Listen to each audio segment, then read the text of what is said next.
We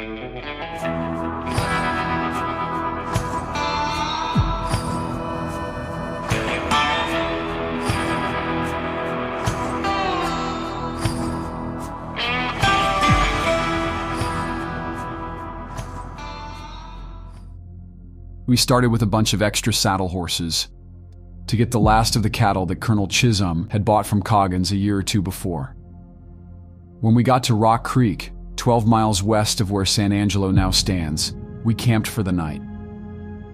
Just in the middle of a peaceful cow camp evening, the moon about 2 hours high, 4 men on guard around the saddle remuda, 2 sitting by the fire parching coffee, and the rest of the men lying around on their blankets chatting after a hard day's ride.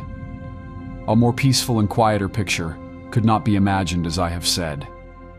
Just in the middle of all the serenity, the calm was broken by the dreaded Indian yell. The cow waddies snapped into action, every man grabbing his gun and seeking what shelter the hastily made camp afforded.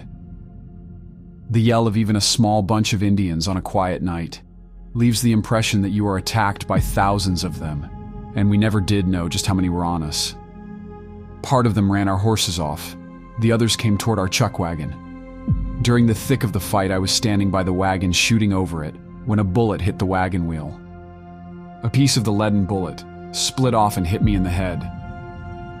I called to a man nearby, "I'm shot in the head."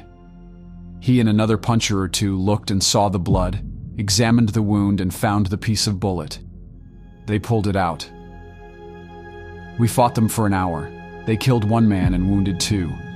We never knew how many Indians we killed as they carried them all away with them, but some of us were behind the wagon and others used their stacked saddles for a barricade. And our casualties were light compared with that of the Redskins, who were in the open and exposed to our well-aimed fire.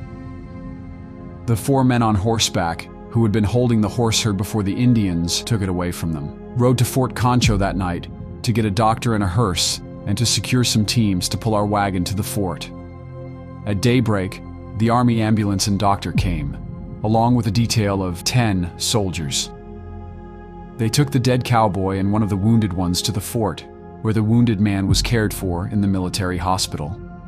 I was not hurt badly enough to go to the hospital, and a little patching up by the Army surgeon who came out to the camp put me in good shape again.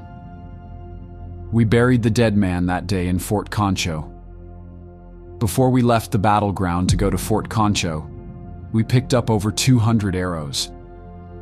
A number of the Indians had guns that the white man had supplied them with to use against him.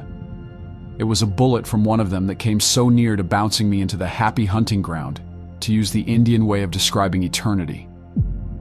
The Indian would have been a far less formidable enemy to us in the settlement of these United States if the love of money had not been so great in the white man. Guns and ammunition were traded for furs or other things the Indians had that could in turn be exchanged for money.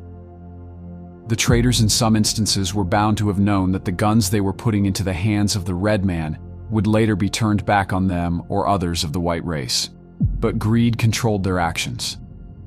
Hence, in addition to the 200 arrows we found and those that we didn't pick up, many leaden bullets whistled into our camp during the hour that the fight lasted. 4 government mules had been brought out by the soldiers to pull our wagon in. And when it reached the government post, our boss, Jim McDaniel, bought 2 yoke of oxen to pull it onto the ranch, a distance of about 40 miles. When we got to the ranch, Colonel Chisholm was there. After he was told of the trouble, he laughed and said, "I win a suit of clothes on that." Chisholm had bet Eugene Tague that the Indians would get our horses before we got to the ranch. Bob Fridge,